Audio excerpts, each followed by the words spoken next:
Hello everyone and welcome back to my channel. आज हम operation research का एक पार्ट असाइनमेंट प्रॉब्लम को आज हम लोग समझेंगे। इससे पहले वाले वीडियो में हमने ट्रांसपोर्टेशन टेक्निक को पढ़ चुका था। आज हम लोग असाइनमेंट प्रॉब्लम सीखेंगे हंगेरियन मेथड से सॉल्व करना। तो सबसे पहले असाइनमेंट प्रॉब्लम होता क्या है, तो बेसिक और सिंपल लैंग्वेज हम लोग समझेंगे। मान लेते हैं हमारे पास एक मशीन है। अब ये जो मशीन है, इसको हमारे पास जो मशीन है उसको चलाने के लिए हमारे पास फॉर एग्ज़ाम्पल 5 लोग हैं, 5 पर्सन। तो ऐसा कैसे हम इस लोगों को असाइन करें। अच्छा, ये मशीन के अलावा बहुत सारे एग्जांपल हो सकता है, हम लोग क्वेश्चन में धीरे धीरे समझेंगे। तो हम लोग को इस वे में इन लोगों को असाइन करना है कि मशीन का भी ऑप्टिमम यूज़ हो सके और सारा जो हमारा रिसोर्सेस है यानी कि लोग, वो भी इसमें इंगेज हो सके। एक और एग्जांपल से समझ लेते हैं। हमारे पास एक जॉब है जहाँ पर 5 रोल है करने के लिए, और उसी के इक्विवेलेंट में हमारे पास 5 लोग हैं। तो हम कैसे इन लोगों को इस जॉब में असाइन करें, जहाँ हमारा नाम ही है असाइनमेंट, असाइन कैसे करें उसको हम लोग को आइडेंटिफाई करना है। किस पर्सन को कौन सा जॉब देंगे हम लोग, तो इसी का नाम है असाइनमेंट प्रॉब्लम, असाइन करना इन सिंपल वर्ड। चलिए बढ़ते हैं क्वेश्चन की तरफ, ताकि आपको और क्लियरिटी मालूम चले कि क्या है, कैसे करना है। तो पहले मैं क्वेश्चन को यहाँ फ्रेम कर लेता हूँ। आइए पहले क्वेश्चन को समझ लेते हैं।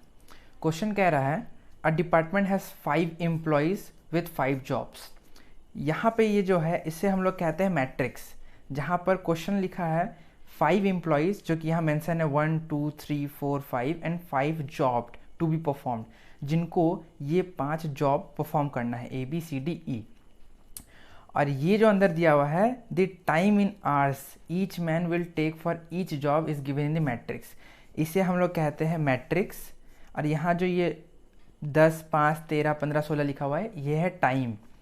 अब हम लोग को इस वे में एम्प्लॉयज़ को जॉब में इंगेज करना है कि हमारा कम से कम टाइम भी इंगेज हो उसमें, और कम से कम एम्प्लॉय में सारा का सारा जॉब फुलफिल भी हो जाए। For example employ 2 job A को परफॉर्म करता है सिर्फ 5 घंटे में, तो हम चाहेंगे कि हमारा जो एम्प्लॉय है वो कम से कम टाइम ले इस जॉब को परफॉर्म करने के लिए, तो हम इसको काम असाइन करेंगे। बट आप यहाँ देख पा रहे होंगे जॉब सी को परफॉर्म करने के लिए एम्प्लॉय 3 4 5 दोनों 2-2 आवर का टाइम लेते हैं। तो इस समय हम लोग किसको जॉब असाइन करें, तो इसी दुविधा को हटाने के लिए, रिमूव करने के लिए इजी वे में हम लोग इस मेथड का यूज़ करते हैं एम्प्लॉयज़ को जॉब प्रोवाइड करने के लिए। तो हम लोग ने ये समझ लिया, यहाँ है ये एम्प्लॉयज़ है, ये जॉब्स है, और ये हमारा मैट्रिक्स है। अच्छा, इस मैट्रिक्स को भी एक चीज़ बोलते हैं, इसको बोलते हैं टाइम मैट्रिक्स। जब हम लोग असाइनमेंट प्रॉब्लम कर रहे हैं हंगेरियन मेथड के अंदर में, तो 2 तरह का मैट्रिक्स हम लोग देखेंगे। एक है टाइम, दूसरा है कॉस्ट। हम लोग को असाइनमेंट में 2 प्रकार का सम देखने को मिलता है। एक होता है बैलेंस्ड प्रॉब्लम, एक होता है अनबैलेंस्ड प्रॉब्लम। बैलेंस्ड प्रॉब्लम मतलब क्या होता है, जहाँ पर हमारा जो नंबर ऑफ रोज़ है वो नंबर ऑफ कॉलम्स के बराबर होता है। यहाँ पे हम लोग नंबर ऑफ रोज़ को एज n डिनोट करते हैं और नंबर ऑफ कॉलम्स को m डिनोट करते हैं। तो जहाँ पर n is equals to m होगा वो हमारा क्या है, बैलेंस्ड प्रॉब्लम है।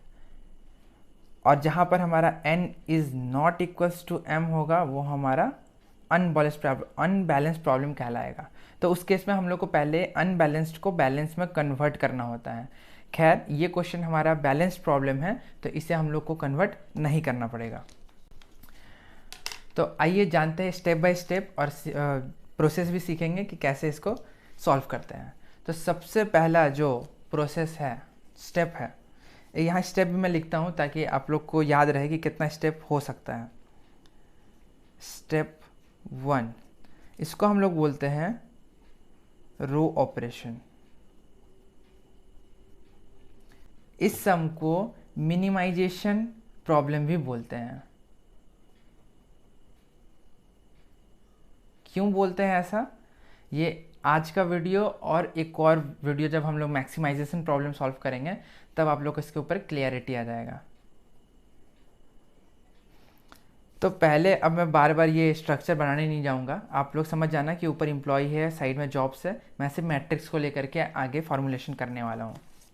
तो रो ऑपरेशन में बेसिकली हम लोग क्या करते हैं, जो रो है उस रो से जो मिनिमम नंबर है, जैसे ए वाले रो में सबसे मिनिमम नंबर कौन सा है 5, तो इस 5 को लेकर के हम लोग सबसे सब्ट्रैक्ट कर देंगे, यानी 10 - 5 5, 5 - 5 0, 5 - 13 8, इस तरह करके हम लोग सब्ट्रैक्ट कर देंगे। ऊपर में एम्प्लॉय बना ही लेते हैं 1 2 3 4 5। अब इसको लेकर के हम सबको माइनस करेंगे, क्यों, ये सबसे छोटा है। सेकेंड रो में कौन है 3, इस रो में कौन है 2, फोर्थ रो में कौन है अगेन 7, और लास्ट रो में है 4। तो आइए जल्दी से हम लोग रो ऑपरेशन कर लेते हैं। आई होप रो ऑपरेशन समझ में आ गया होगा। जिस रो में जो सबसे छोटा नंबर होगा उसको लेकर के हम लोग बाकी सबसे सब्ट्रैक्ट कर देंगे। तो 10 - 5 5 0 8 10 11, सिंपल था, हम लोगों ने माइनस कर दिया A B C D E। इसी तरह हम लोग सारा कर लेते हैं। 3 - 3 0, 9 - 3 6, 18 - 3 15, 13 - 3 10, 6 - 3 3। इस तरह बाकी कर लेते हैं। यहाँ पे 2 सब्ट्रैक्ट करेंगे 8 5 0 0 0। यहाँ पे 7 माइनस करेंगे 0 4 2 0 5। लास्ट में 4 माइनस करेंगे 3 5 6 0 8। ये हमारा हो गया रो ऑपरेशन। अच्छा, यहाँ पर हम लोग का हर रो और कॉलम में हमारा ज़ीरो आ गया है। अगर आप ध्यान से देखेंगे तो अगर कोई एक कॉलम या रो में ज़ीरो नहीं आता तो एक और ऑपरेशन हम लोग करते हैं जिसका नाम है कॉलम ऑपरेशन। फ़िलहाल इसमें वो ज़रूरत नहीं है, तो वो हम लोग अगले वीडियो में सीखेंगे। तो पहला स्टेप हम लोग का हो चुका है, वो है रो ऑपरेशन। अब हम लोग इसमें क्या करेंगे, हम लोग को मैक्सिमम ज़ीरोस को कट करना है। मैक्सिमम ज़ीरोस को कट करना है, वो कैसे करते हैं, यहाँ रो ऑपरेशन के बाद हम लोग को जो सेकेंड स्टेप करना है वो है ज़ीरो क्रॉसिंग। ज़ीरो क्रॉसिंग में अगेन आप लोग को ये मैट्रिक्स बनाना पड़ेगा और ज़ीरो को क्रॉस करके दिखाना पड़ेगा। मैं नहीं बना रहा हूँ, टाइम कंज्यूमिंग हो जाएगा, मैं आपको इसी में बता रहा हूँ। तो इसका दो ही फॉर्मूला है, आपको कोशिश करना है कि मैक्सिमम ज़ीरोस काटे और कम से कम लाइन में काटे। ठीक है, तो अगर हम लोग यहाँ देख पा रहे हैं तो अगर इस रो को अगर हम लोग काटेंगे तो 1 2 3 ज़ीरो कट रहा है, यानी ये हो गया 1। सेकेंड, इसको अगर हम काटेंगे तो ये 2 ज़ीरो कट रहा है 2। अगेन अगर हम इसको काट दें तो ये हो जाएगा 3, सिर्फ 1 ज़ीरो बचा। इसको हम ऐसे भी काट सकते हैं, ऐसे भी काट सकते हैं, ये टोटली आपकी मर्ज़ी के ऊपर डिपेंड करता है। हम लोग ऐसे काट देते हैं, ये हो गया 4th। इसमें कोई रूल नहीं है कि ज़ीरो को आप पहले ऐसे ही काटे या ऐसे ही काटे, आप कैसे भी काट सकते हैं। बस ध्यान में ये रखना है कि हमको मैक्सिमम ज़ीरोस कट करना है कम से कम लाइन में।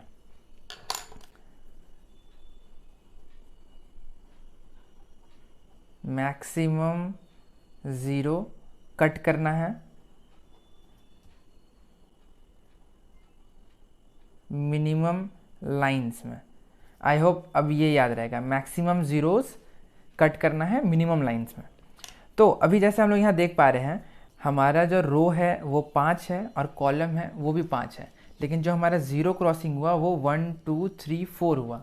तो इस केस में हम लोग को एक और ऑपरेशन करना पड़ेगा, क्योंकि हमारा जो रो है या कॉलम है उसके बराबर हम लोग का ज़ीरो क्रॉसिंग होना चाहिए। यानी n is equals to m is equals to number of zero crossing होना चाहिए। ये कोई फॉर्मूला नहीं है, मैं ऐसे लिखने के लिए समझा दिया। अगर ये मैच नहीं करता है तो इसके बाद हम लोग को एक स्टेटमेंट भी लिखना पड़ता है यहाँ पर ऐसे, since line crossing all the zero are not equal to the order of the। अभी वीडियो बनाते बनाते जस्ट 12 बज के अभी क्रॉस हुआ है और हमारे बिग ब्रदर का भी बर्थडे चालू हो गया है, तो उनको बहुत सारा कॉल्स आ सकता है, तो साइड से आपको कुछ साइड नॉइज़ भी आ सकता है, तो उसको इग्नोर कीजिएगा। तो चलिए फिर से टॉपिक पे आते हैं। अगर हमारा ज़ीरो क्रॉसिंग जो कि है अगर मैट्रिक्स के बराबर नहीं होता है तो उस समय हम लोग को ये स्टेटमेंट लिखना होता है, since line crossing all the zeros are not equals to the order of the matrix, therefore, आप लोग पूरा लिखिएगा, मैं यहाँ छोटा लिख रहा हूँ, देयरफॉर वी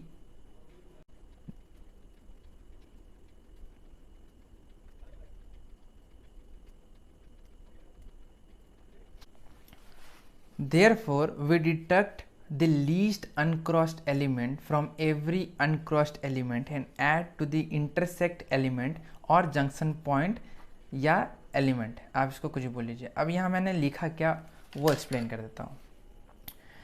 जैसे पहला लाइन है, since line crossing all the zeros, line crossing all the zeros are not equal to the order of the matrix, जो हमारा मैट्रिक्स है उसके इक्वल नहीं है।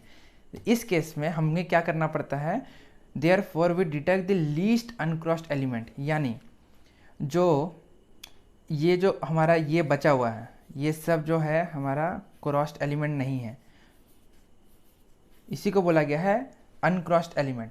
तो हमारा जो लीस्ट अनक्रॉस्ड एलिमेंट होगा वो कौन सा है, 4, यहाँ 2 है, 2, उसको लेकर के हम लोग सारे अनक्रॉस्ड एलिमेंट से माइनस कर देंगे और ये जो पॉइंट है जो कि हमारा इंटरसेक्ट हो रहा है यहाँ पे हम लोग क्या कर देंगे, ऐड कर देंगे, यहाँ माइनस करेंगे और जहाँ जहाँ पे जंक्शन पॉइंट है वहाँ हम लोग ऐड कर देंगे, 1 2 3 जगह हम लोग ऐड करेंगे।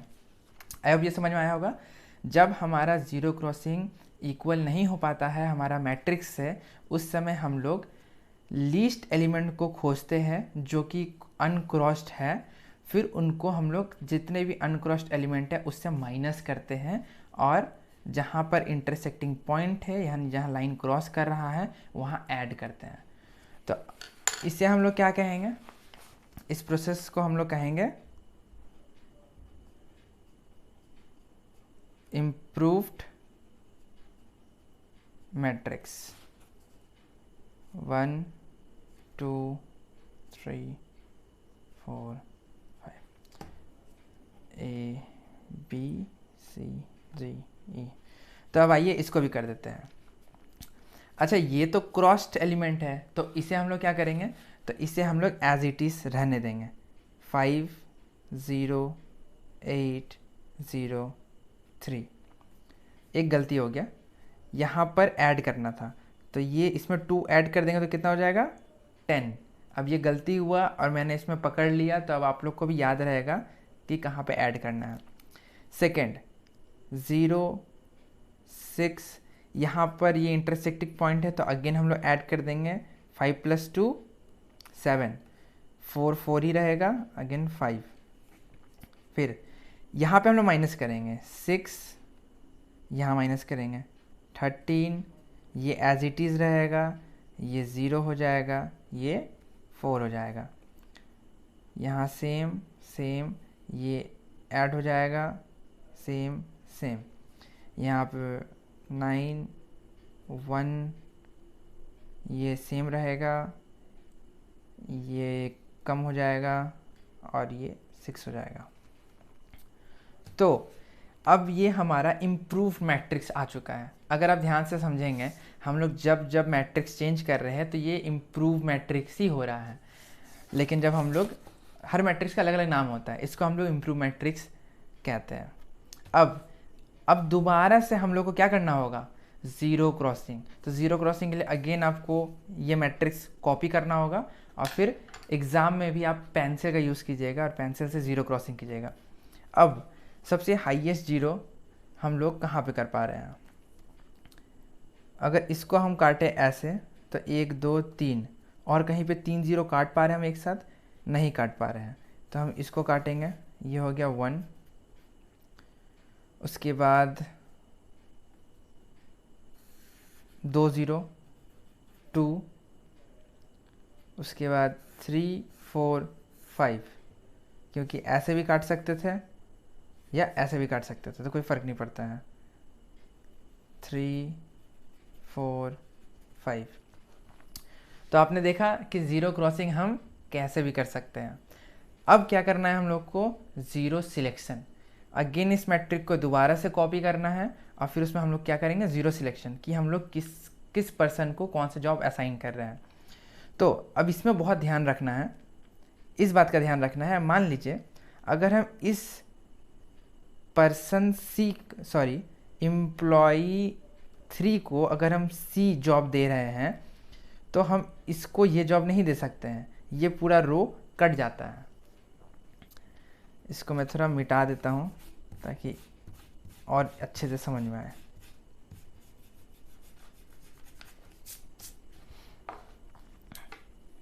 स्टार्टिंग से करते हैं।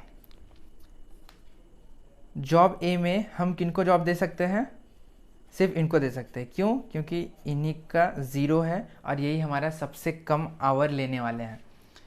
आफ्टर ऑल हम लोग ने इतना मैट्रिक्स किस लिए किया था, यही आइडेंटिफाई करने के लिए कि सबसे कम आवर कौन ले रहा है। तो जो जो ज़ीरो है हमको वो सिलेक्ट करना है। तो एम्प्लॉय 2 को हम लोग ने दे दिया जॉब ए।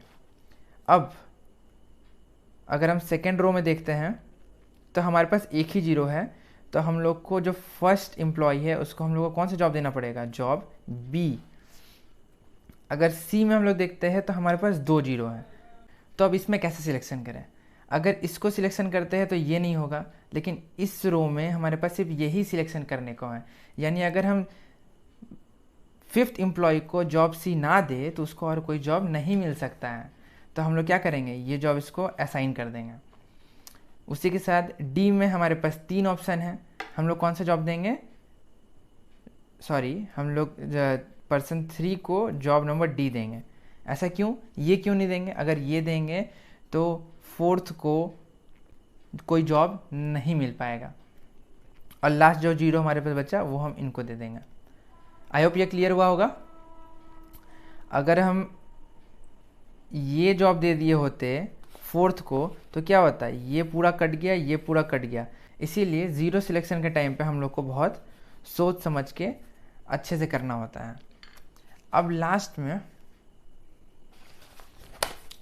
अच्छा, इम्प्रूव मैट्रिक्स में एक और, जैसे ये स्टेटमेंट था, अब एक स्टेटमेंट और लिख सकते हैं, hence line crossing all the zeros are equal to the order of the matrix, therefore we can proceed further. जैसे वो लाइन लिख करके छोड़ सकते हैं, lines crossing all the zeros are equal to the order of the matrix. Last में हम लोग क्या करते हैं, शेड्यूल बनाते हैं।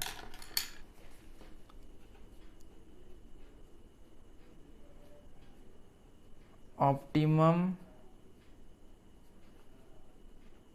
Assignment schedule.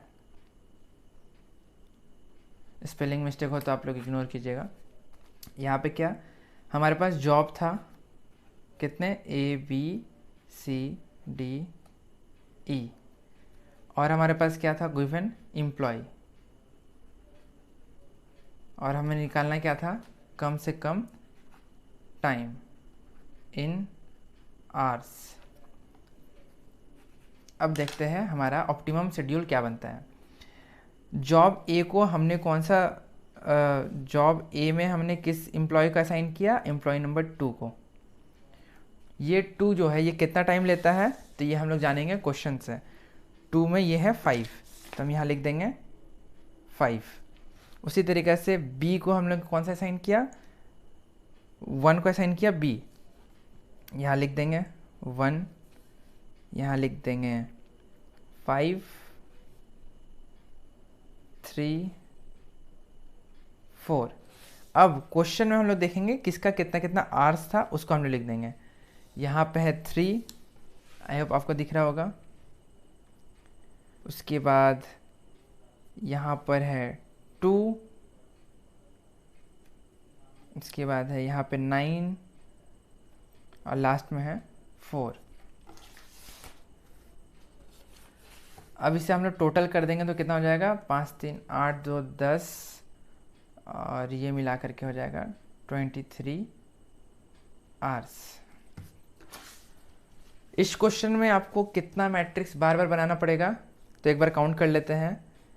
पहला हो जाएगा रो ऑपरेशन, रो ऑपरेशन के बाद आएगा ज़ीरो क्रॉसिंग, ज़ीरो क्रॉसिंग के बाद इम्प्रूव मैट्रिक्स, इम्प्रूव मैट्रिक्स फिर से ज़ीरो क्रॉसिंग, उसके बाद ज़ीरो सिलेक्शन और फाइनली ऑप्टिमम असाइनमेंट शेड्यूल। यानी 5 बार आपको मैट्रिक्स को रीड्रॉ करना पड़ेगा। मैं आप लोगों को समझाने के लिए सिर्फ 2 बार ड्रॉ किया हूँ। आप लोग को जब एग्ज़ाम में ये क्वेश्चन आएगा तो आपको 5 बार मैट्रिक्स को ड्रॉ करना पड़ेगा। सो आई होप ये सब आपको समझ में आया होगा। कोई भी डाउट होगा तो आप कमेंट सेक्शन में कर सकते हैं, उसे सॉल्व करने के लिए हम एक और वीडियो क्रिएट कर देंगे। नेक्स्ट वीडियो में हम लोग देखेंगे असाइनमेंट प्रॉब्लम, बट ये जो पॉजिटिव मैट्रिक्स दिख रहा है आपको, ये दिखेगा नेगेटिव मैट्रिक्स, यानी ये सब माइनस में रहेगा। और मैंने क्या कहता है, इसे हम लोग कहते हैं मिनिमाइजेशन प्रॉब्लम। मिनिमाइजेशन प्रॉब्लम भी इस सम को कहते हैं। क्यों, हम लोगों ने सब मिनिमम को पकड़ के माइनस किया है। तो एक लॉजिक निकाला जा सकता है कि मिनिमाइजेशन प्रॉब्लम क्यों बोलते हैं। मैक्सिमाइजेशन प्रॉब्लम भी हम लोग फ्यूचर में देखेंगे। तो आज के लिए बस इतना ही। अच्छा लगा तो लाइक और शेयर कर दीजिएगा और सब्सक्राइब करना बिल्कुल मत भूलिएगा। Thank you for watching this video.